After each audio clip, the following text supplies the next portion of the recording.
Hey y'all, it's your co-host Yogi Rich, introducing episode 13 of OneAnswer Yoga, What is Privilege? This episode is all about privilege and its nuances, what it means to society and what it might mean on a higher level.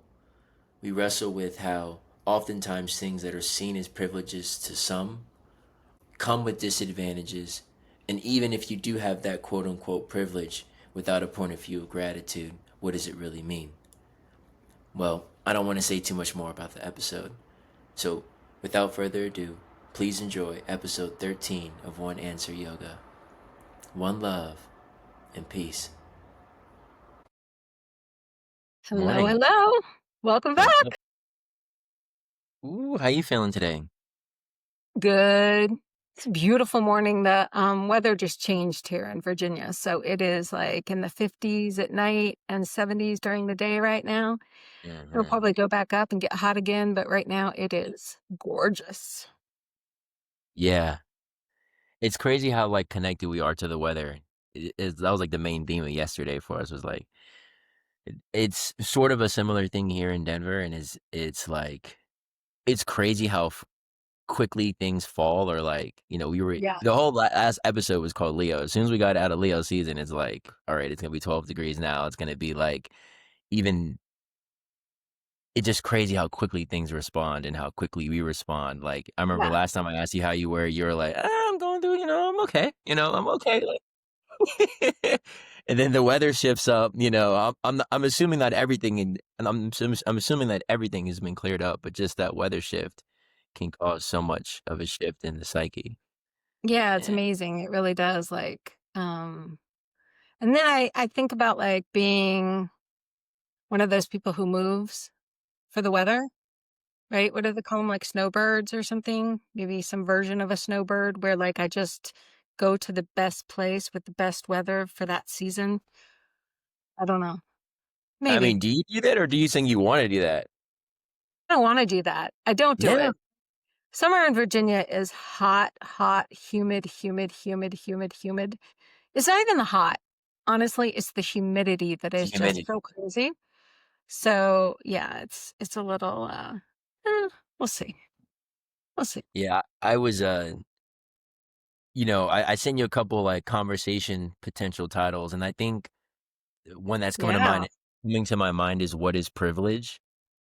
And it's Ooh. funny that we say this because like the whole like I actually agree. Like I think if we didn't have clothes or any protective gear, we would naturally only live in the places where we would feel comfortable. Like we would migrate, right? And You'd have to migrate, I think. yeah, you would have to, right? You would have to. We can. I think like the human mind is almost like uniquely fit for migration. So, Mhm. but when I think about and like even the rate at which weather changes, it kind of gives you some time to migrate. Like we gotta go a little bit south. Okay, we can be here for like a week or two. Let's go a little bit further south. Just talking about like as we go into winter, for example.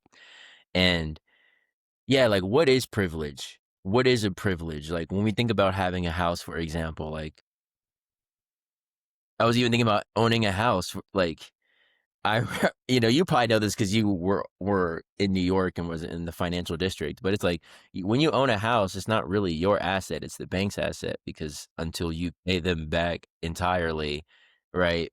Is that really a privilege? Is it really a privilege to have a car? Is it really because of because of not just the car note, but the car insurance, which is like it needs to be renewed and upgraded every 6 months, for example. Like all these things that we would consider like civilization or how we live, um, is it really a privilege?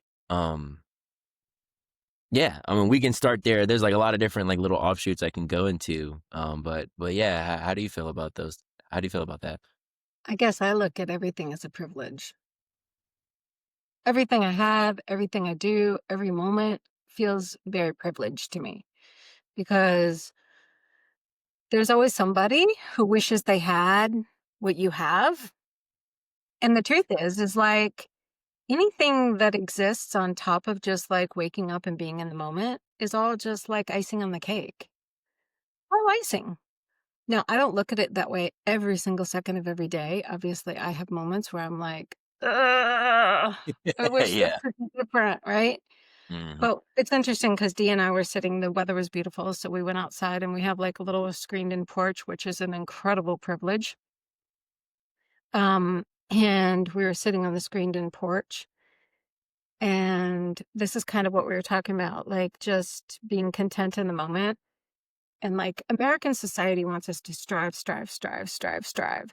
We got to do better. We got to be better. We got to be the best versions of ourselves. We got to be all these things. And like, of course, social media and the general media just constantly tell us we're not enough. Yeah. And so this morning I was just thinking about like, well, what happens if we just choose to be? Like, Mhm. just what if this is all there is? And we don't strive to be better and be bigger and be some like huge influence in the world or achieve some big thing. And what if we were just like, nope, we just sit here on the couch. And I love being in the South because they have perfected that art of just sitting on the porch and chilling. Yeah, it's a full-time That's a lifestyle. thing. Yeah, yeah, yeah. It is. Yes. It's a lifestyle. And I think that must essentially like come back from like, a little bit like those African roots. Because I'm reading this book, African Religions. Oh, I gotta pull it up. I'm sorry. Hold on. Let me get the name right because I'm gonna mess it up if I don't. And I want you guys to know what it is. Um, hold on. So I'm reading this book and they're talking about African time. And it's African Religions and Philosophies by John S. Mbiti. And it was written like in 1970. And he's a kind of a philosopher and talks about Africa and their belief systems. And I saw, this little clip on Instagram, and this woman was talking about these ideas of time, Salsa and Zamani in African culture, and how Africans don't see time as a commodity, but instead they see it as something you create. So it's not something you spend or buy or, get. We always think of time as something that like we acquire time. Yeah. I get to spend time with my family, or I got to buy myself more time so I can do this. Whereas for Mhm. them, it's like the future, they like, especially the far future, doesn't exist. So this idea of time just exists sort of in this moment and then in the past, whatever's ever has occurred. So this idea of like you're sitting in the moment and the time is being created as you move, Mhm. right? And so a little bit of that, I was thinking about like Southerners sitting on their porches and how it's such a part of Southern culture, and just kind of wondering how much of that was influenced by people that came over, particularly Africans that came to our country and taught us just to sit and be. It's I one would thing Southerners do well. We can sit and be. Yeah, I mean, oh my goodness, I love that you brought that up. I mean, that's where a lot of my, like, pride comes from. I said that, like, my mom is from New York, so I had a lot of time seeing my New York cousins, and then my dad's family is from, like, Newport News, Hampton, Virginia, um, which is, like, for those of you who don't know, that's, like, called the Tidewater area of Virginia, and that's where, like, Virginia Beach is, to very, like, flat water, a lot of rivers, the ocean itself, and, just trees. But, um, the main industry there is the military, like, my grandfather was a Navy shipyard builder. Oh, But just their style of approaching life is just like there's nothing to go and do. Like, the New Yorkers, it's always like, "What are we gonna go and do together? What are we gonna go see? What are we gonna go explore?" And I think in the South, that curiosity turns into just, like, the environment that you're in, and what's so fun about, like, just being a Virginian or, like, living like that is, like, I bring that kinda energy to Colorado, so it's like, I find myself I'm, like, the only one who's, like, just out on the porch, out on my little patio just all the time, like, as often as I can be, just, like, looking, and you realize that, like, the world is a constant show, like, there's always some form of entertainment that's happening that you don't really actually have to do anything, that you can just kinda sit there and sink into sink into what's available in that moment rather than like seeking something different. And it is worth noting that, like, we talked about the humidity. That humidity is sedating, like, especially in the summer. Like, Yes, it is. like, it would be nice, like, in New York, like, I'll use my dogs, for example. Like, my dogs in the cold, they move so much faster. They move so much more energetically. I mean, to me, that's just like that might even just be like a general theme of the differences, like the differences in cultures overall. It's like if you're from a colder, more winterous place that has longer winters, and you're just going to be more energetic because there's when you're kind of sitting still and looking around, there's like it's not the same level of lushness. But in Georgia, or in rural Virginia or something like that, it's like when you just look outside, you're engulfed in this like immaculate beauty that you don't even really necessarily need to move from. So like when you're talking about like that African culture, I mean, even when you think about the root of the prejudice against, I'm gonna use us, but Africans, is that we're like quote unquote lazy, and that Mhm. we had developed a society that had as much material technology. And to me, it's just like if you're just kind of content with what's going on, you're not thinking to yourself like, "Oh, I need to tear down that mountain to see what might be in it." You're just kind of like, "I just kind of like the way those trees look. Let's just live here in tranquility." So that Southern culture, and you know what I also think is really beautiful and ironic, about all of like the national stories, is like they say that the Appalachian Mountains, which isn't only in the South, but is a staple of the South, I'd say, or like a staple of this culture. And I know that's close to where you live, Yogaville is. The Appalachian Mountains, like they allege, continue in Ireland. Like it's the same mountain range. Like when you put South America and Africa together, and like how Mm. they thought it was in Pangea or whatever, was that it was one continuous mountain range. It's in Morocco. Like I haven't been in these places, so I don't know. But allegedly, it's like you can see the Appalachian Mountains in Ireland, and a lot of the people who came into Appalachia were from Ireland. So it's Right. and so there's like this. I think that there's this in the Ireland has a history of, in comparison to London, like it has a more peaceful nature. So I also wonder too, like even if there's just something inherently in the land too, in the South, in the mountains there, in the jungle there, that has like this sedating, this tranquil effect. I mean, even the Native Americans that initially dealt with the colonies, the 13 colonies, they were a much different temperament than say like the Comanche in the West. Like they were much less violent towards the settlers than as they started to expand. The expansion probably had a part to do with it, but still like just like being out on the open grassland or being out in the mountainous area, there's a little bit more ruggedness there. So I do feel like it does have something to do with the blacks being there, but also the land itself. I bet you it has a soothing and healing effect. Yeah, it's so curious.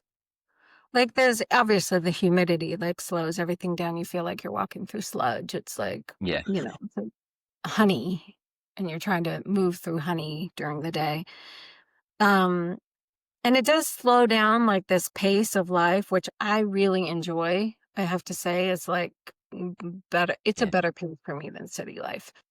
Mhm. And even when I was in New York, all the, New Yorkers would laugh because I'd be like, yeah, I am not, this is not my natural habitat. I would much rather be in the country right now. Um, but also, this idea of just like being and like sitting and doing nothing is like this art that so many people are trying to get back to. And it's like what Ram Dass was talking about with like be here now, is what Eckhart Tolle's talking about with the power of now, of like just sitting in the present moment. And I really am fascinated because I do think like some of these older, you know, Southern whites, but also primarily I see that like in Black communities, of just being able to sit there and just be. And that is like a really powerful meditation. It's a really powerful thing to just sit there and observe the world around you.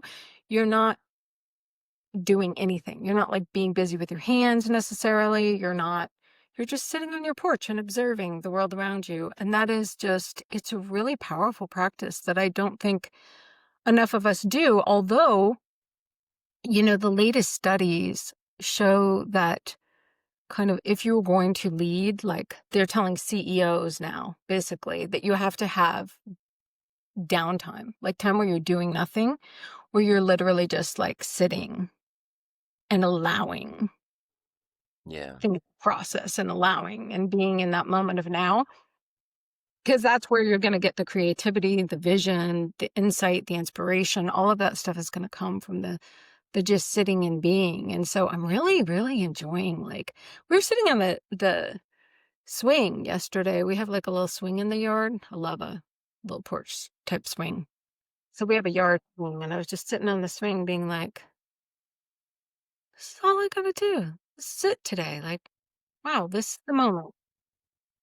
And also recognizing what a privilege it is that I get to do that because, there's a lot of people in our culture that are busy and hustling and doing a lot of things, and it is very challenging for them to find and carve out the time and the space. And so, maybe also talking about like how you can create those moments, even if you can't just sit on the porch swing. Like I love the example of like washing dishes, like being really mindful when you're washing dishes or taking a shower, because those are things like even a harried mother with 8 kids has to take a shower eventually. Mm. And so just trying to be really present in the moment of what you're doing, um, and allowing that presence to just bring you back into the here and the now.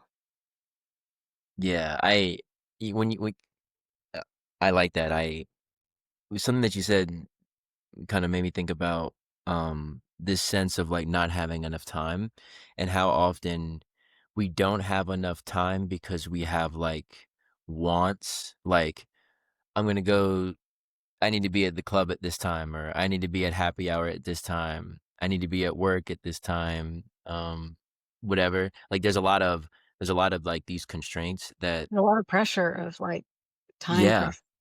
It's Yeah, a and like commodity. and I And if we don't have enough of it, we're gonna lose out. 100%. And I think that like I'm so glad you brought up like this because I think I love differences in culture because they're different and I don't prioritize, like I don't think like outside of like harmful things, like differences in cultures. So like one of the main things that we always grow up with is like CPT. Obama made a joke, or like Black people time, or like whatever. And the joke is that like you come on your own accord. Like you come when it's time. You don't come just because the function says it starts at 3. You're not going to be there at 3. Like, and there's sort of this energy of like, because getting there isn't the point of the fun. Like, using party as an example or something like this, like Mhm. getting there, like when you get there, that's not the point. It's like the entire time you're having fun. Like when you're chilling with your family, when you're jamming out to music, when you're taking your time every single step of the way, rather than being like, "Oh, I'll have fun, I'll be content once I get to this place, once I get here." And I think it's like when you just kinda carry it with you. I like that you said that time generative factor, and I also wanna add in too, like, which might diverge a little bit from the African kinda thing, is that, like, a lot of the Black folk here were also mixed with Native American. Yeah. So, there's a Mm. lot of, like, that culture and that, like, that way of viewing the world that definitely imbues, like, specifically Black American thought, which I would say would even add to the naturalist point of view. And that's what I think is so interesting about privilege, because often we hear this word privilege in our society, and we almost use it like it's a negative word, Mhm. where it's like, there's white privilege, and because you have white privilege, now you have to give a disclaimer before you open your mouth, essentially, and talk about your life experience. Or like there's all these different privilege, there's male privilege or pretty privilege, and it's sort of I hear it as like almost like a derogatory term sometimes. And I like with the gratitude mindset, yes, everything is a privilege. And also in our society, we don't use the word privilege that way. We use the word privilege like, oh, that kid's privileged. Yeah. Like it's almost like a knock on them. Yep. And I'm realizing, like, all of the things that you have don't make you, like, in that context of the word privileged, just because you have more or have less, I mean, just because you have more, or you have something different than someone else, doesn't necessarily mean that that's like a privilege that causes or that warrants some sort of like societal backlash against you. Because as we're saying, the further and further and further, it feels like we're getting away from that contentment, that just kinda chilling in the moment, kinda being easeful. I'm a Southerner, and like I keep saying I'm a Virginian, and I have pride in that because I have seen other ways of life. And, yeah, like that kinda slower pace, that contentment, it it I wonder if the lack of contentment, i.e. needing to build things and create things and buy things and consume things, is like a what is it, a self-licking ice cream cone, or is it like self-perpetuating? Rather Mhm. than "Oh, okay, I can just sit on a swing with just a bunch of trees around me and just watch the sunset, and that's enough," rather than, me literally having thoughts of world domination, literally thinking of empire building, literally thinking about, like, what can I get out of this world, rather than, how can I just experience the beauty that already is and get the most out of this? So, yeah, it's like to me, it's like almost a privilege is really a point of view rather than the things you have. Like if you're gonna use privilege in that way, it would be a privilege to have a lot of things and still be grateful, rather than, the alternative, have a lot of things and be ungrateful. That would consider that not a privilege. And I think we can run that experiment across like anything that any of us have. It's like, are we grateful for it? Then yeah, it's advantageous for us. If we're not grateful for what we have, then no, it's not advantageous for us. Absolutely. Yeah. I mean, it comes back to attitude and perspective.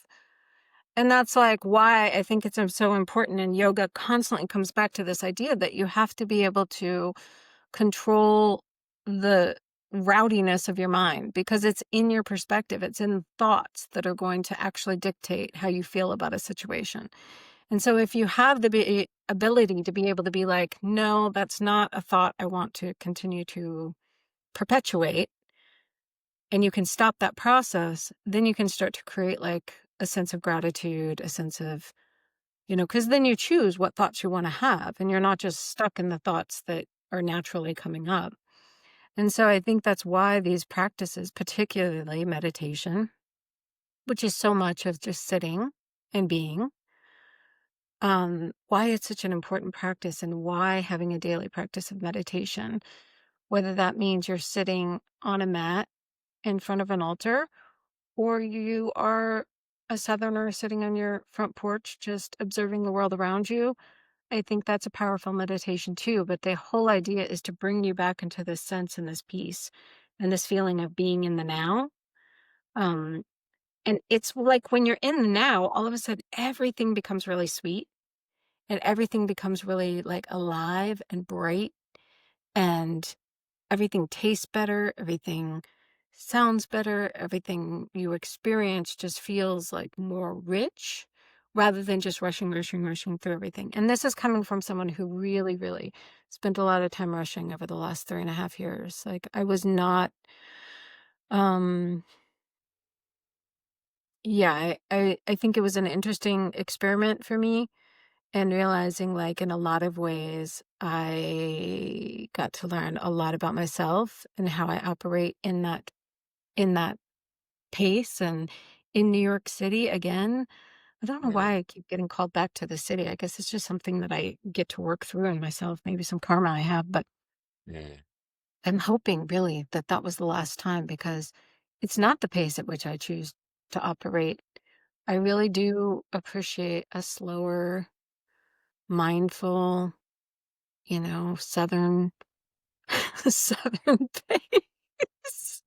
I just really there's something about it. I know all of you who are not Southerners, I know you probably Californians or people out in the West, I mean, cowboys get it. yeah, I yeah, would say not only just Southerners. Like, I mean, can anybody be more zen than a cowboy? Like, come on, those guys yeah, don't like speak.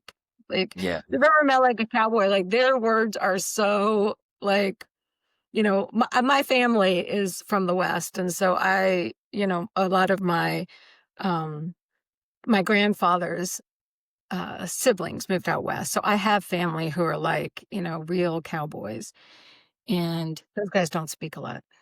They don't speak unless there's something that really needs to be said. They're not chatty talkers. And it's so funny because we go out, even my cousins, when we go out west, they all laugh and say, like, we are such chatterboxes, like, because we're from the East and we just chatter, Yeah. chatter, chatter, chatter, chatter, chatter.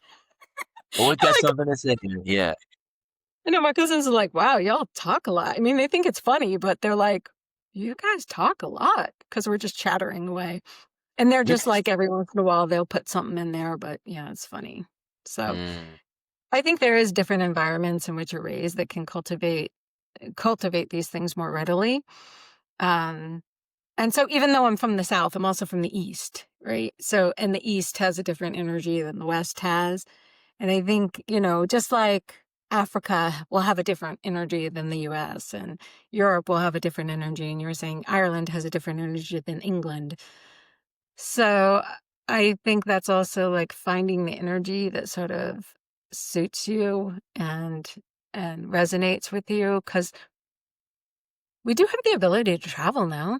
We don't have to stay stuck in one place. Like you went from Virginia to Colorado to find a different energy that felt like yeah. it was resonating right now at this point in your life. Yeah. Yeah. Yeah. There's a aridness out here, and there's this book called Origins. Dang, who's it written by? I listened to it on Audible. Um, but it's a story about how it's a story about like the human narrative, right? All like the major civilizations and what role specifically emphasized geology, weather patterns, and how those things influence culture, influence expansion, influence like migration and all those things. And I think the reason why I was like thinking about privilege and like we started off talking about like we'd probably live more nomadically. I think like the evidence is that like if you're not in a civilization, you typically live somewhat nomadically. Or if there's not like, we hear about shepherds or all these different things where it's like there's like this roaming lifestyle as like a sort of like a prehistoric way to live. And I would even say I mean not traveling, like trade between nations was a huge byproduct of the nomadic lifestyle, right? Like if you're gonna go to the Silk Road, you really have to have a nomad mindset, things like this. Even in the faiths, there's like pilgrimages that are encouraged, right, to different places that encourage sort of like that capacity to not be attached to a particular place, not feel like, okay, if I have to stay here with these people in this environment in order for me to feel safe or feel fulfilled. And I think it's interesting, like I forget the founding father, but they emphasize travel as a one way to open up the heart, like travel, travel, travel, see different lands, see different people. Um, and so it's so crazy how like, okay, if you don't have money, like typically speaking, there's two types of people who move around a lot. Those that Mhm. don't have that much money, they keep getting kicked out of housing, or the military. And they have to get moved. And I know there's also other categories, but Or people stereotyp have a lot of money. yeah, some people have a ton of money and they move around a lot, but it's more so they're not really moving. They have multiple houses and they're kind of shifting from house to house. Yeah. But that sense of like uh that nomadic lifestyle, I actually had a friend. He's my age and he's an Aries too, so similar outlook. And he was sort of like he had to move all his life. His dad was like high up in the State Department or something like that, and he was sort of like how his point of view is he never really got attached to the people around him. People are just people. Like he can meet a person and have like the depth of a relationship that those of us that might not be used to that model might take us some more time to open up to people and stuff like that. But what I'm getting at is like the whole idea behind civilization in and of itself is that it's a privilege. That like when you live in the city gates, it's a privilege. When you live this civilized lifestyle and you have plumbing and you have cell service everywhere you go. And I think as time is progressing, as the studies are coming in, all of these things have detrimental effects that are leading to the mental health crisis, that are leading to like a lot of these things, this whatever, what all these different words that the media uses, men's loneliness, like epic of despair, da da da da da. And it's like when you listen to like, okay, what do you need to do to be healthy? Oh, you need to get sunlight. You need to you're the in order to get good sleep the temperature in the room must drop to mimic exterior conditions. Same thing in the morning. Like if you want to get the most out of your day, to get the most out of your circadian, you got to get sunlight and spend time outdoors. You Oh, you gotta have go to, outside and stand barefoot. I yeah, love go outside and stand barefoot. yourself now. Go stand Yeah, you barefoot. have to literally like you have to like these are things that like um people who make 1 penny a day do automatically, or you know, cell service, the constant contact. We were talking about these CEOs. A lot of these CEOs, they really need a break from their phone. They need a break from the technology that they're even helping to create and propagate, and using that technology to magnify their businesses. They themselves need a break from. So it's so interesting, like living in this time, especially the last 4 years. It's literally like almost every single thing. Like you need cold therapy. Like typically you would have to bathe with river water or with lake water, which typically would be at least 20 degrees colder than you. And if you, depending on where you're from, it's really, really cold. Right. Yeah. So like, oh, they're finding out that's just like a natural part of living. I'm over here doing Epsom salt baths. And I'm sitting here Mm. thinking to myself, I'm like, this is what just laying in the ocean would have done. Like essentially, like like for lack of a better, you know, it's the same sort of concept where a lot of the things that we add on to us You know in what's in a this. lot of hot springs that I love? Talk to me. Lithium. Mm, Lithium. Lithium yeah, is what you treat bipolar disorder with. They were yeah. just sitting in hot springs. They were like, they Look, knew, like, oh, go sit in the hot spring and absorb the lithium into your skin, like into your body. Like, you need it. I encourage everyone who hasn't done it. I would say like 3 days, 3 days, 4 nights, not 3 days, 2 nights. Because the first night and even the second night might be funny, whatever, and there might be a weather condition.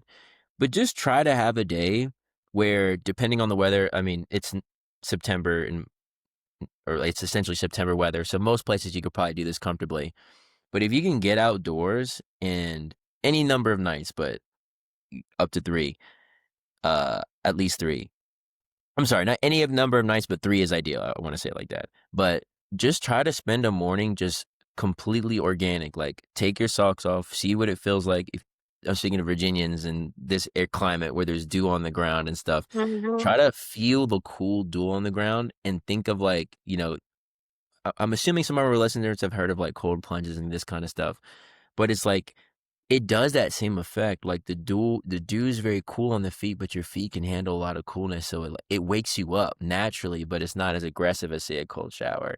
And even like the hydration, like when you wake up, when you sleep outdoors, for example, or in camping or whatever, and and the morning dew is in the air, like you find out you don't need chapstick. Like you really need a Mhm. chapstick because you're sleeping in this air conditioned space. But when you let the dew saturate your skin, like, oh, that's the level of hydration, honey, that like, you know, your little face cream will never be able to give you. So Mhm. I'm just teasing, but like use these, try to just go through a day organically. When it gets hot out, you'll notice like it's hot. I'm kind of tired. I don't want to do as much, or like, you know, depending on the temperature of the day. But like see what it's like to actually live in the natural cycle. Like I'll use me as an example. Like I noticed this when I was a kid, when I was a Cub Scout and a Boy Scout. But when I go out into the woods, I mark like usually when I'm indoors, I only have to pee like once every now and then. But when I'm outdoors, I have to pee like dozens and dozens of times. Automatic. Like literally. It's like and it's like a dog. It's like you got does Henson mark? Like does he pee like a little bit at a time? I don't know how all the dogs do, but like but He's trying not to mark, so okay, it's okay, good, good, a good, good good, good. example. But like an untrained male dog, typically they're just gonna be like pee pee pee, and then like an untrained female dog, typically she'll just pee all at once in one spot. Or like there's these little quirks about us that got unlocked in nature, and it's just so cool to see how, not cool to see, but it's ironic how now we have to spend $200 in a gym membership and have access to a sauna, and now you're getting red light thingamajigs, and you're buying UV and all these grounding mats and grounding And pillows, so many supplements. just to mimic natural living. Yeah. So, is it really a privilege? Like, to what? And I'm using the societal definition of privilege. Like, are all of these things privileges? If then we have to back engineer natural living, um, Or are Ugh. they just kind of like, are they kind of just like, money schemes? Yeah. Right, and getting further and further away from just the natural cycles and the natural way of living. It's, ugh, gosh, it's so challenging because I mean, I do love technology and I do love progress and I love when the mm, momentum and I love discovery. I love all these things. That being said, are they necessarily great for us? I don't know because, like, I mean, all these doctors now are like, you got to go back to the basics. Yeah. We've gotten so far from the basics. My mom Yeah. and dad were very nomadic, which was pretty fun. My older siblings maybe found it a little bit harder. I kind of thought it was just pretty fun. And my mom, like, when we were growing up, there was no, like, they had this famous, like, camping trip they went on, but it's not the only camping trip. Like, my parents would just, like, not go necessarily to a campsite. Mm, They just pull over on the side of the road and be like, okay, we're camping. And so we would bathe in the rivers and we'd build a little fire. My mom would cook on the fire and, like, we'd wake up in the morning. And I mean, if you've never woken up outside, like outdoors, even if you're in a tent, like if you haven't had the opportunity to wake up outdoors, do yourself a favor and just at least once in your life have that please, opportunity because it's just please. magical. I mean, I don't love camping as an adult. Like, there's a lot of things about it that, in my teenage years I came to resent. So I have like a little issue with it now. That being said, there's still nothing quite like waking up outdoors. It's just such a powerful the air and the dew, like you were saying, and just that morning feeling of being in the woods or being out in a field or being by a river. Like, it's just extraordinary. It's what we're meant to do. And like there's something that really feels like heals our soul. And so now people are like literally going out and forest bathing.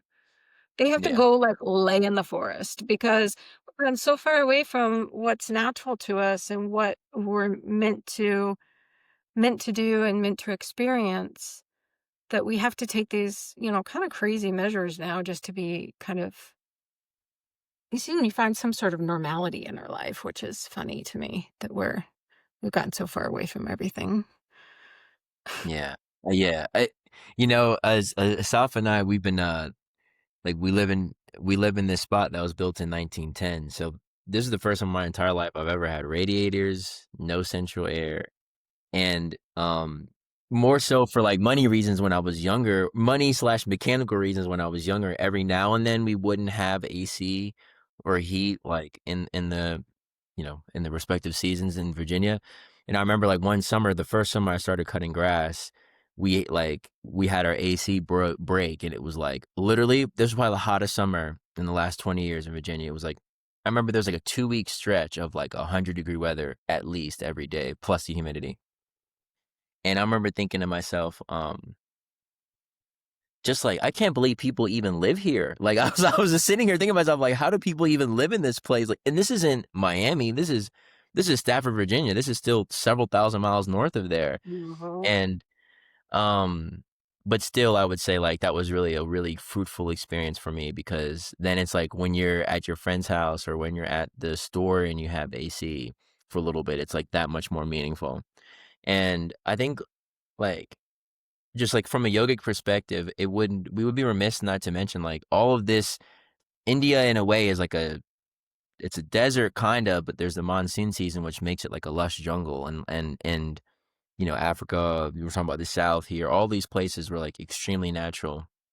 And there's the reason why I teach park yoga classes is because I feel like there is no replacement. You can't replace just sitting on the grass and sitting in the soil or being around trees. Like I teach a evening class like 7 to 8:30. Now I'm going to move it up as the sunset pulls up. But just the way the cicadas come in during Mm. savasana, right, like right when I'm done, like drifting you into nidra, then the cicadas come in.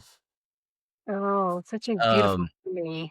Mm. you know what I mean? Like, or like when that cool breeze comes in, like right when you Mhm. need the sun was on you, the cloud came, and now the cool breeze comes.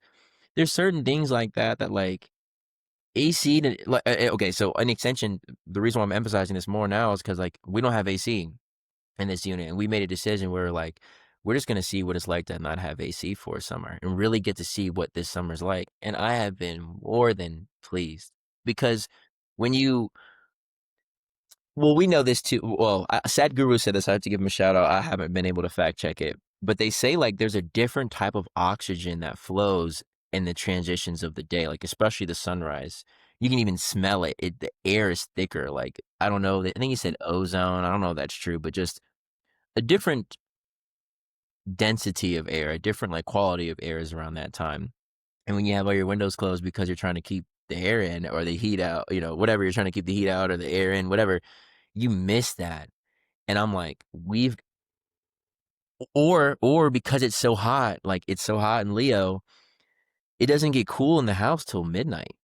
Mm. Like, so then you actually have a sleep schedule that's actually more in alignment with the actual temperature of the day. And it's like, so you wake up, you get tempted to wake up a little bit later, or you need less sleep, or all these things. Like, my sleep schedule has been so much better, even though there's all this noise, but it's still so much better because I'm letting the temperature of the day guide my actions. When it's a cooler day, you literally have different ideas on how you're going to spend your day than on warmer days, right? But Like if you you're wake trying to up a little. yeah, yeah, You're a little exactly. bit more alert. Yeah, your toes are a little like you wanna run a little And you bit, have but fresh air, right? Because you open up the windows. Like, we are so yes, excited in Virginia when you can open the windows. So, like, this yeah, morning, we were able to open the window and sit outside, and everything feels just like, yeah, more alive and vibrant. And yeah. and it's so interesting to me because I guess the main reason I'm emphasizing this is because before I was in yoga, I was a construction superintendent, so I spent all day outside. So I always had a very different disconnect than my friends who it seemed like they Mhm. didn't even understand the environment that they were living in. Like I even had my homie the other day. I'm like, this summer's not that hot. It rains at this time. It Yeah. typically has overcast at this time. Da da da da. And he's like, no, it doesn't. And that's because you look at the weather, you get dressed and then you go to work and you're in a building. And then you get out of the building. Or you only experience like your lunch break, maybe you're outside or you're looking outside, but you're not really engaging with the temperature of the day. I even had a homegirl I was trying to convince to come to my class and like lightly convinced to come to my class, and she was like, I'm gonna come when it cools up, and I'm like, it is not warm between 7 and 8:30 p.m. in Denver. Like in Virginia, yeah, it would still be hot, like super hot because of the humidity, but there's no humidity here. As soon as the sun goes, I you're know. good. So lovely. So this was just a huge lesson in gratitude and being like, it's a privilege. Like the idea that air conditioning was a privilege is even challenging for me to say because I'm like, wait a minute, not having AC specifically here, I would say is even better than having AC because when it's too hot, it's time to get out the house or like like your yeah your perception of like when it's a hot day, it's a hot day. When it's a cold day, it's a cold day, and you really feel it. But if you spend most of your time in an air conditioned, controlled space, then you don't really get to like rejoice in like the temperature change and even appreciate the heat. Like, oh, it's really hot right now. I kind of appreciate that because it's been kind of cold the last 2 mornings, like things like that.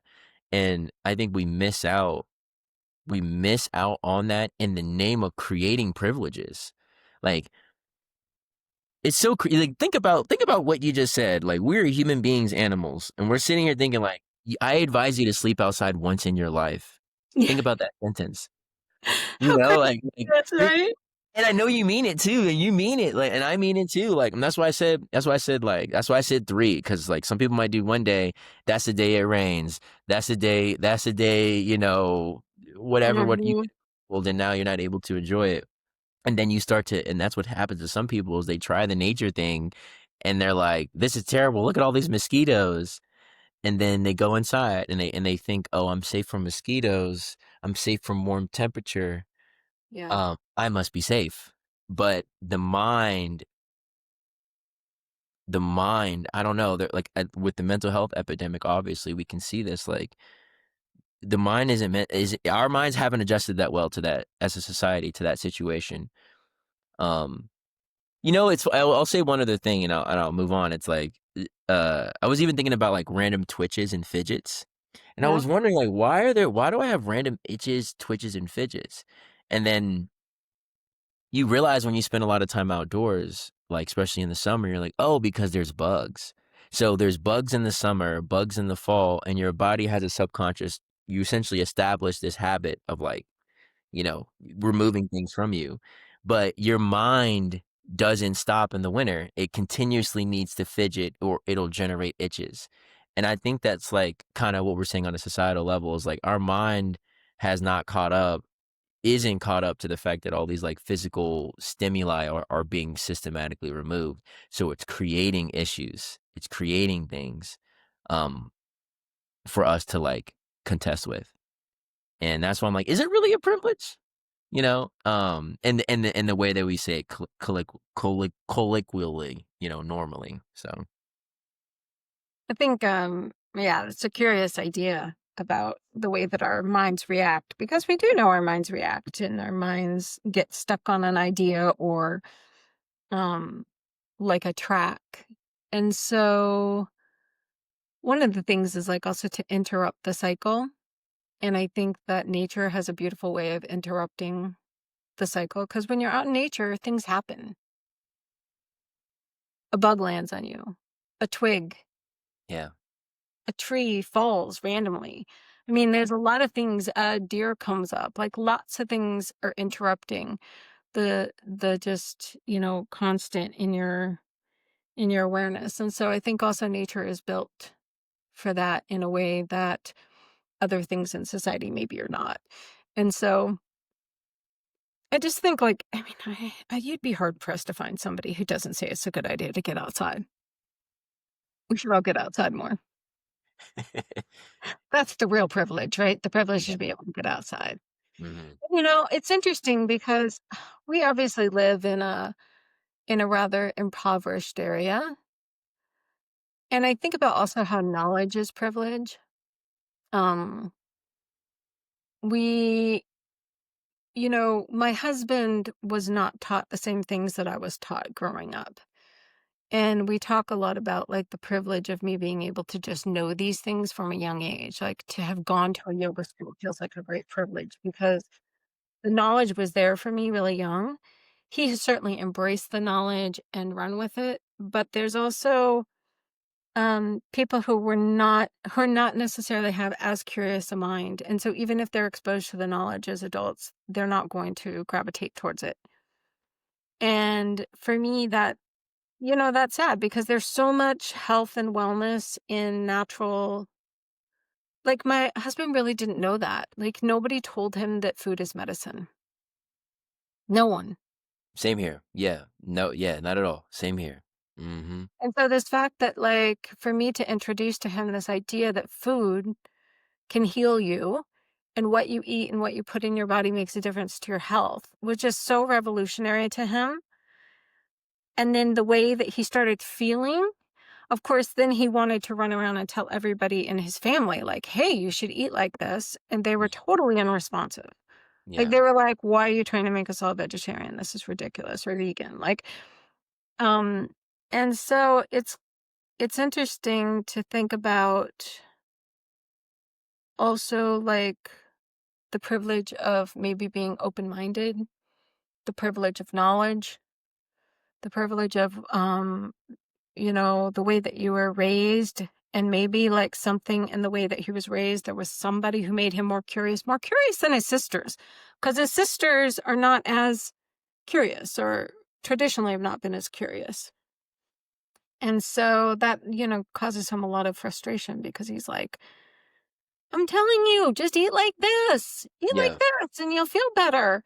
And for whatever reason, they just, they can't seem to adopt it or it doesn't make sense to them or the message isn't landing. And so it can be really frustrating. But yeah, there's certainly like, I mean, I guess if you look at privileges as something to be grateful for, then I really do think like,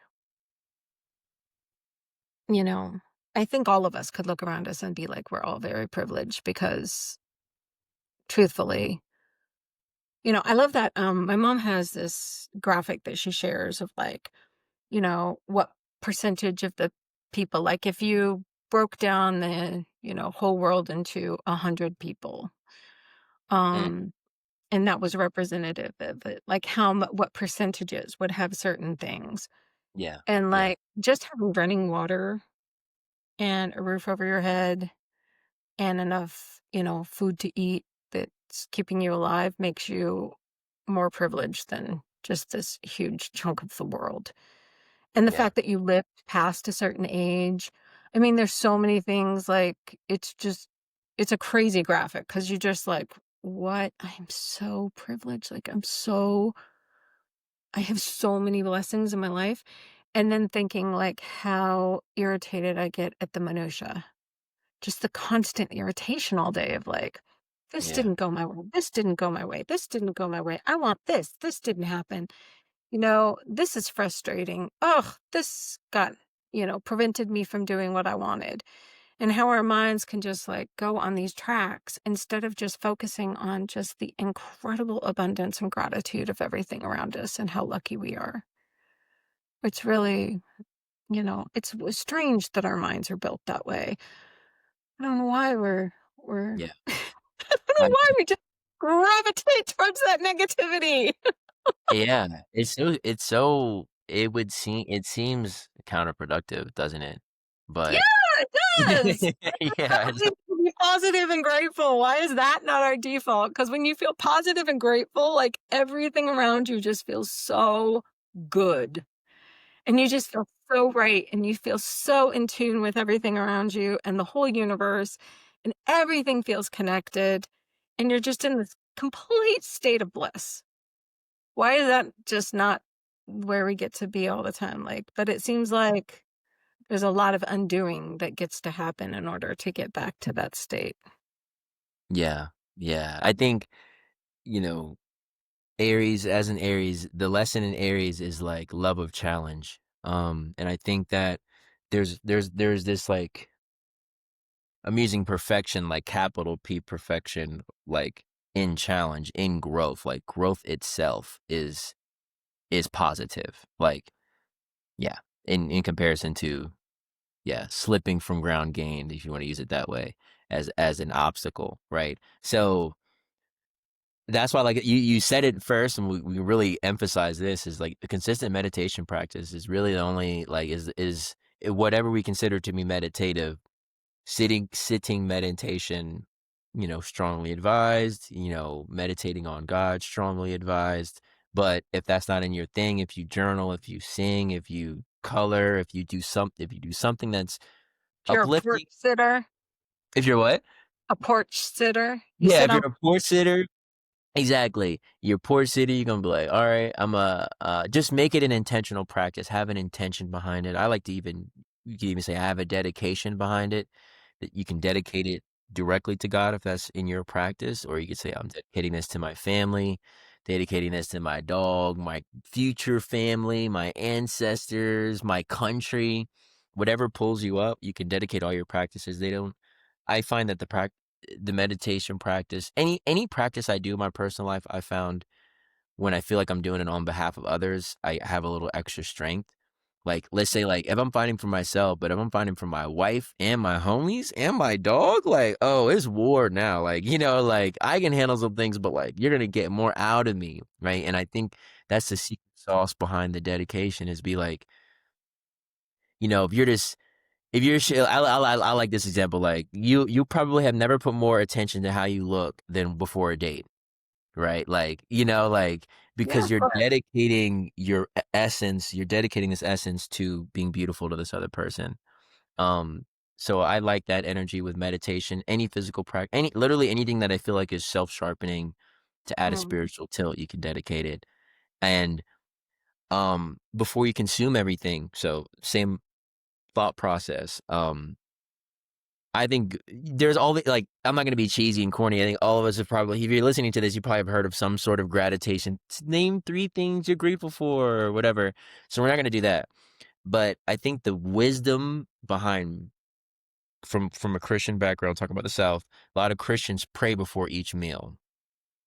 But you don't pray before you drink water, but you don't pray before you drink a soda, but you don't pray before you take medicine, but you don't pray before you do any other things. I just say, starting with wherever you are, and if that's in your background and your zeitgeist, just start adding prayer to everything you consume.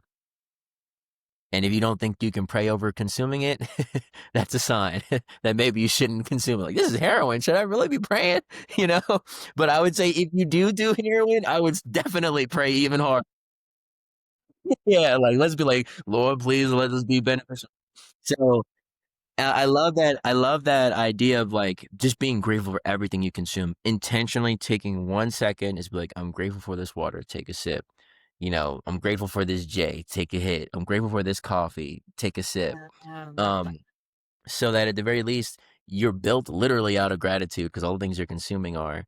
But also you're infusing your mind with that approach to life. Mm. So that's like a little one on gratitude that I found is really beneficial. And but I think you were like, hey, why does our mind automatically run in the negative direction? And I remember I introduced the book Outwitting the Devil, and that was what the devil was articulating. He's like, I bank on the fact I use time to my advantage. Negative thoughts have time as their advantage because every time you spend investing in a thought, you're almost sowing seeds for that thought to future manifest. And the main way to burn those thoughts or to burn like that is through meditation, or a meditative act to where you're not acting on those impulses. Last thing I'll say on this little point, I was listening to Andrew Huberman last night, actually. I threw my phone over there. He has a podcast. Nah, I gotta find this. Give me 1 second. Because it's worth giving a shout out. For goodness. It's worth actually going and looking up the Yeah. okay. Yes. So they had Andrew Huberman, neurobiologist. I forget. Some PhD at Stanford and professor, and he has a podcast. It's really great. 4.9 stars with 126,000 reviews Ooh. on uh Spotify, top 30 podcast. So this one is called Science and Health Benefits of Belief in God and Religion. Doctor David Destino. So it's always a doctor that he's interviewing, and he's asking, what does the data show? What does the data show? You can't really prove God, but what does the data show about faith? So what they did, one was on meditation, and they were basically like they had like two. Some people meditated, some people didn't for a period of time, and the study was set up. It was like a trick study, basically. It was like the study was set up so people would go there and they would like go to this place, and let's just say they would do meditation, eat well, do a little exercise, and they were like saying like, how does this impact your life? But the real test was in the waiting room before they got into the room to do like the quote unquote test. And so it was like the idea was before you got into this room, you had either meditated or not. That's like the main control. And what they do is there's 3 chairs. This Dr. David DeFestino, that's what he was explaining. He's like, there's 3 chairs. Two of them, everybody's an actor except for you. Two chairs are taken by actors. You sit down in the third chair. And while you're sitting, someone in crutches and in pain, another actor, walks up and doesn't have a seat, right? So if you didn't meditate, there's like a 15% chance, or however, 15 out of 100 people would get up and offer that person their seat. When you did meditate, it went to 50%. So, Ooh, yeah. wow. So they're trying to show like, yeah, when you're in that meditative state, when you're in that blissful state, when you're da da da da, they're trying to Mhm. quantify to what level we actually do. Because he's saying Buddha didn't, and even Yoga Sutras, it's about ending suffering. It's about liberation. It's about the goal. It's about all these different things. So they're saying this. They're not saying it so you're not being a nicer person, or so you can breathe better, or so you can be less anxious in the meeting. It's to end suffering. There's a higher, loftier goal. And it was just so cool. I use that example because literally you're ending, you're doing your work to end the suffering of another person that you see in front of you, more likely when you're in meditative state. So there's a lot of data, there's a lot of studies behind meditation and its role on the human psyche and to be more altruistic and be a better person. Yeah, there is a lot of studies on meditation. I mean, I don't think there's too many studies showing that meditation is bad for you. Yeah, yeah, yeah, yeah, yeah. You have to find one where they're like, "Yeah, don't meditate. It's a bad idea." That is Yeah. definitely gonna make your life worse. Yeah, it's so crazy. The people you hear that from are the religious. If you're Christian, maybe in Islam, maybe in Judaism, like you're definitely not taught meditation. And I have experience with all these faiths growing up. You're not like taught meditation as that word, and you approach, you know, you know, the meditative from the Eastern philosophies. You approach that with much more caution, especially because your religious leaders are like, well, that's not outlined here. We already have our prayers. We already have the things that we focus on. What do you mean you're going to focus on like God directly and or focus on whatever directly rather than repeating the hymns that we've repeated for thousands of years? Like, like my wife is from Iraq, and so her lineage is from Iraq and Iran, and they have a very different point of view on like Hinduism and meditation and when to pray and what prayers to pray. So I think like in my mind too, it's always like just always remembering that the individual approach to spirituality in some faiths or how some faiths are taught isn't always encouraged. And that's why a lot of people have like maybe not like that's why it's not so obvious that meditation is beneficial, because some people view it as like a spiritual thing rather than as like a tool. And I think that the scientist does a really good job of breaking down meditation just as a tool, um, that human beings can use rather than something that's gonna like be against Jesus's will or like insult the prophet. You know what I'm saying? So I think that that's like Yeah, a lot of I think it's yeah, more than I mean, I may be wrong on this, but in my yeah, experience, it seems like it's more the mystical traditions that lean more towards like the meditative practices as opposed to just the recitation of the prayers or something like that. I think a lot of those mystic versions of whether it's Kabbalah or Sufi, yeah, yeah, they lean more towards the meditative practices. So if you are one of those religions and you want to stick kind of more closely with your religion, you might want to explore one of the more mystic, based areas of that religion.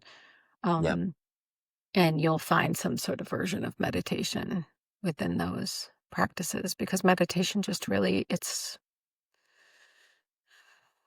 good stuff. Just feels good.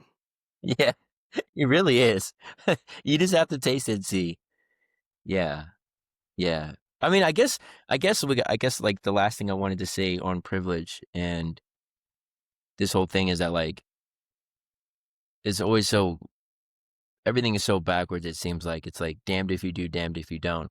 If you work hard and and you have a good financial income and you provide for your family, or you're in a family that has things that are like good, it's so crazy. The next generation, they'll be like, "Oh, that's just a privilege. Like you didn't really deserve any of that." But then at the same time, those people are simultaneously working hard so that they have more resources and they can provide more for their family. And it's just like privilege has become like this buzzword that I feel like is meant to box people in, push them down, and like almost disrespect their ancestors. And I think like as a black person, like and just any person really, it's like, but specifically in the black story, it's like, yeah, and like how we're talking about, like, you know, some people say we were traded, I say we're stolen, but taken from Africa, brought here. And it's like, what are we gonna do now? Like, we got to make now that we're here, we might as well see what God has for us, and just the beauty that the peacefulness in let's take the southern United States out of it. Let's take Jamaica, Bahamas, Haiti, all these different countries, and even most of South America. They all have a chill temperament. They all have like we're here for each other, we're in each other's lives for a reason, and that the real privilege is in the community. You know, the real privilege is having good company, like we're talking about. Like, really, the only difference between you and D or me is the company that we had when we were growing up, is the ideas that they shared with us, and um, so much of an emphasis, like we're saying, so much of our privilege base has been on breaking down community. Like, how can you stand above the community? Or how this community is above this community because this community has running water and this community doesn't, or these different things. But what I've realized is like, or what I'm trying to emphasize here is that like what one person considers a privilege or what is a materialistic privilege often has as many materialistic disadvantages as it seems to have privileges. And that really the only privilege is in the point of view. Like, I'm in Denver, we have running water, but our water has lead in it. So it's like, okay, like where is the balance, right? Or anything. We have access to all this food, but the food has a lot of poison in it. Or like things that are not beneficial to us. So I do agree that like, yeah, the point of view and having a consistent meditative practice helps keep your point of view in a place where you can maintain that gratitude for everything that you have.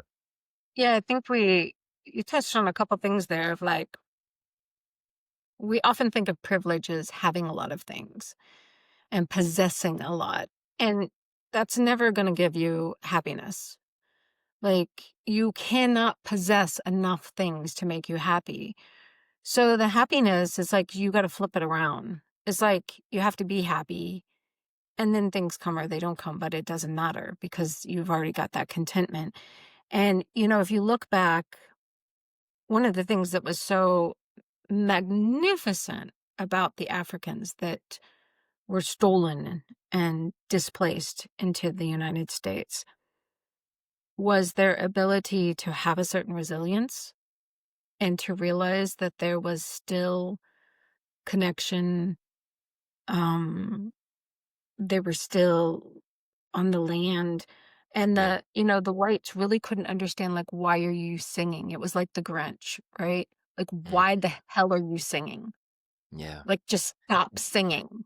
Because singing is a joyful experience. Like, Yeah. stop drumming, stop laughing, stop dancing, stop singing. This is not supposed to be fun. This is not supposed to be joyful. Yeah. But I think really what they brought with them was this sense of like, no, those experiences exist in us. We are having a horrific external experience. But inside, internally, we have all these resources and all this stuff that shows us like that exists in us.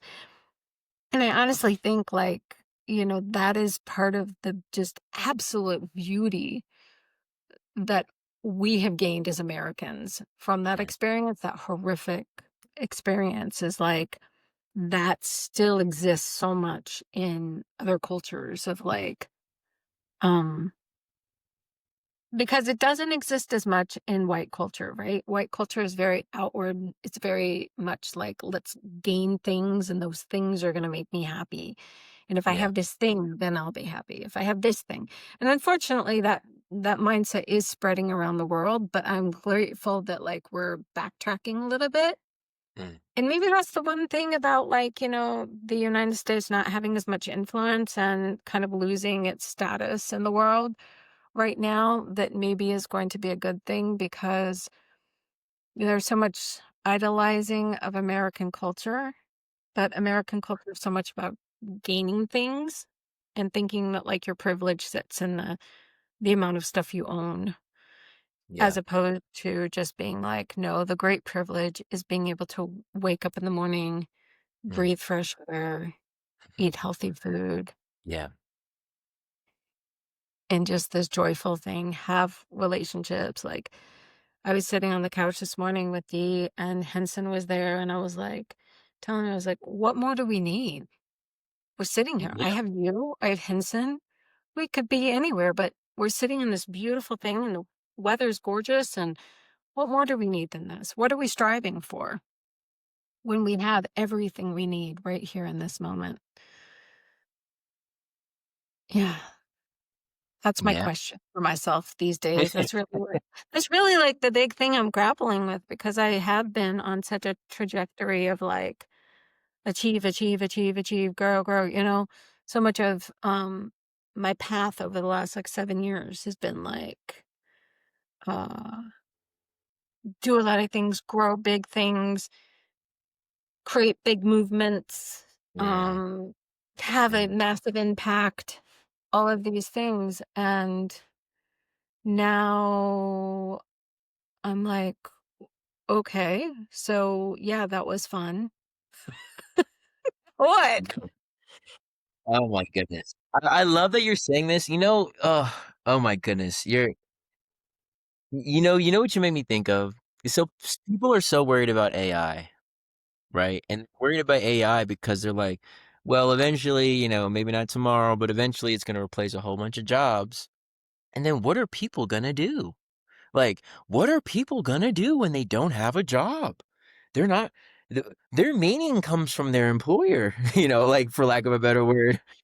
I'm sitting here thinking to myself, like, "This is so crazy." Like, Yeah, especially, like, I'm so glad you're emphasizing this culture. It's so like, my wife was explaining to a Ukrainian friend, like, what she loved about Black culture, and it's like, we grew up on this little light of mine. I'm gonna let it shine. Let it shine, let it shine, let it shine. Like, no matter the circumstance, no matter the environment, like, no matter where we're at, no matter how you think about us, like, the joy and the creativity is self emanating. You don't need to do anything. It's involuntarily coming out. And I think creative expression, that's what we do. Like, that's all there is to do. Like,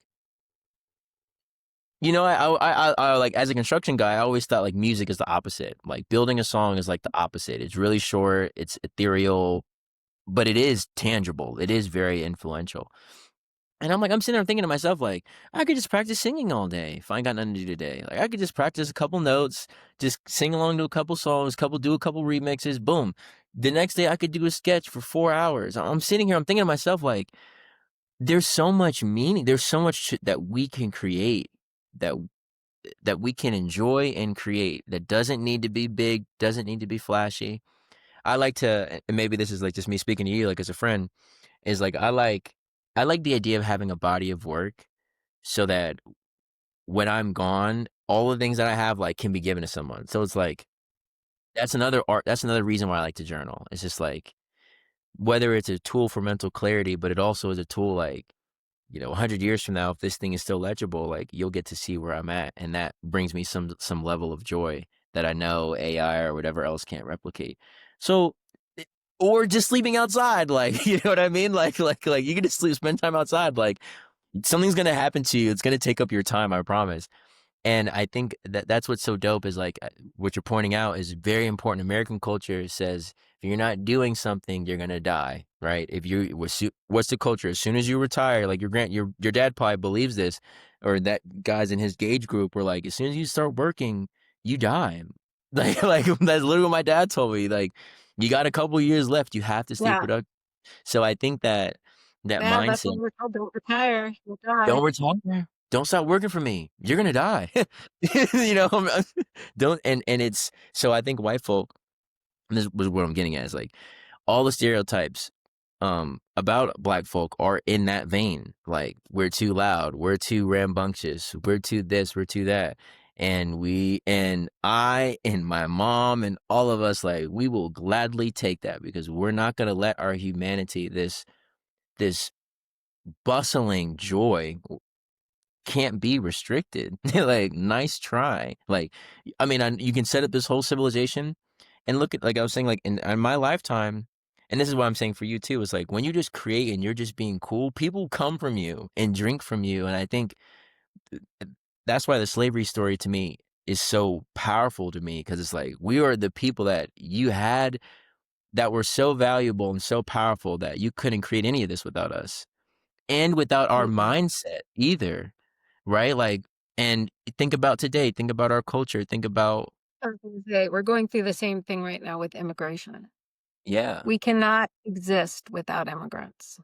yeah, We we can't. need immigrants. run this machine that we've got going, and we value them so little that we're just trying to get rid of them. But the truth is it doesn't work without those people who are willing to, I mean, this big white machine, white culture, Yeah, colonization, supremacy, whatever, yeah, machine does not work without these beautiful people who are like, I'm just going to show up and work the land because it brings joy and I'm going to do it. Not that slaves were choosing to work the land, but yeah, somehow but finding joy in working the land and yeah, like that's the part getting that out really there and bothers. being like, shit, but we're going to sing our way through it. Yeah, it's That's like the thing that crazy. really. Exactly, and that's what I try to say. That's why I emphasize. I'm from Virginia. Like, this place is beautiful. I mean, it's crazy. Like Buckingham, level 4 prison, it's in paradise. These different places. It's like I remember even Swami Satyananda talking about it when he was doing prison tours. Like, it's so ironic how these places of great suffering are in beautiful places. And if you've ever met people that are in jail, they're oftentimes the funniest people with the most personality, with the most like unique point of views on life. And I think like when you, as a construction superintendent who dealt with a lot of these immigrants that you're talking about, like you get to see that same bustling of personality, like that's just missed and muted a lot in the overarching like quote unquote white culture where the emphasis more is on external achievement, as in how can this vehicle get more out of the world rather than how can this vehicle express more. And I know we're using large averages, but the places where We black are. people thrive. We're being Yeah, general right now, people. I think every American understands. Generalizing very broadly right now. Very, very, very broadly.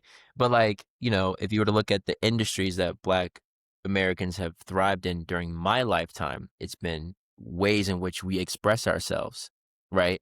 Entertainment, athleticism, um, and that's sort of like, so that's also by design because there's like all these certain folks that were like, well, we can't teach them war gaming, we can't teach them how to build financial stability, but at a certain also the way that I look at it is like the personality expression is undeniable, and that it makes sense to me that like now there's so many comedians that make jokes about this, but it's like if you're in a room with a bunch of dudes or a bunch of people, like a lot of times people look to Black Americans for what's cool.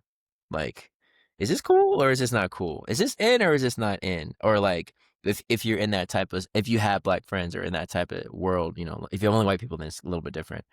But yeah, and the places where prejudice doesn't reign supreme, like oftentimes, like that cool, calm, collected energy that we're talking to. There's even a book called Black Men, We're So Cool, but the emphasis on coolness, on chilling, I think is because of that slavery past, where it's like, yeah, we're it actively being in contrast. Yeah, you want to do all this stuff, achieve all this stuff, go to all these places. Like I'm in Colorado. It's like how many of the white folk here, like their personality is hiking, essentially. Like, like it's like their personality is like 10-mile runs and long bike rides and like that's what they do. They might not be super cool or super funny, but what they do is like that's what they emphasize. They emphasize that movement, that action. I think on the contrary, stereotypically on large volumes, Black folk emphasize like communication, personality, how we are with each other, how cool we sound when we speak, and so I like that you're picking. I like that you brought that up and bring that out because sometimes people feel like Black people are the least privileged group of people in the country, and at the same time, when I think about our capacity to even Kanye West, like think the most crazy things, like rappers express themselves in a way that most people can never express themselves. Like they're almost the fullest expression of freedom of speech in a way. Like some rappers talk about killing people. Like, you know what I mean? Like that's what I mean. But like, I'm not saying that's good, but I'm just saying like the boldness in the topics and like Martin, Yeah. like is is in a uniquely American and beautiful kind of thing. So sometimes I always hear privilege used as a way to kind of be like, you as a community, you don't have any. We have all the privileges.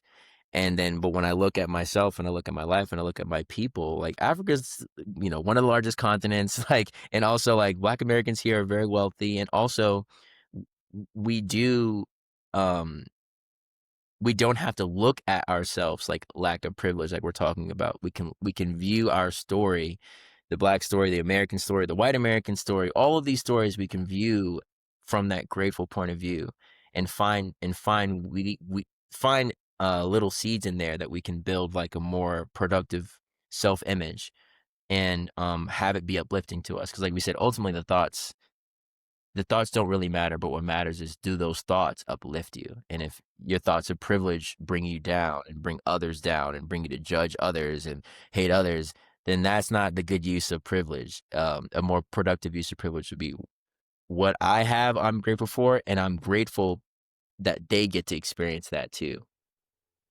So I don't know. That's what was on my mind when you brought up like, all these different things. And it's cool. I sent you like a little video of like two African guys talking. Coincidentally, I didn't realize you got this book. I'll have to check out the book. But it's a more I would say like it's a more contemporary version and a more forward Mhm. looking, like 50 1970. Yeah, 55 years later.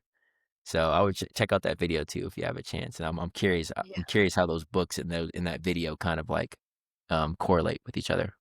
correlate. Well, I'm not all the way through the book, so I'll have to let you know. Yeah. Yeah. Take your time. Take your time. Cool. Well, that's all I really had. Anything else you think we should share? I think that wraps it up. Just remembering, like, privilege is truly your perspective and what you have. And again, like, you can choose to feel privileged every day, or you can choose to feel like you don't have any privileges.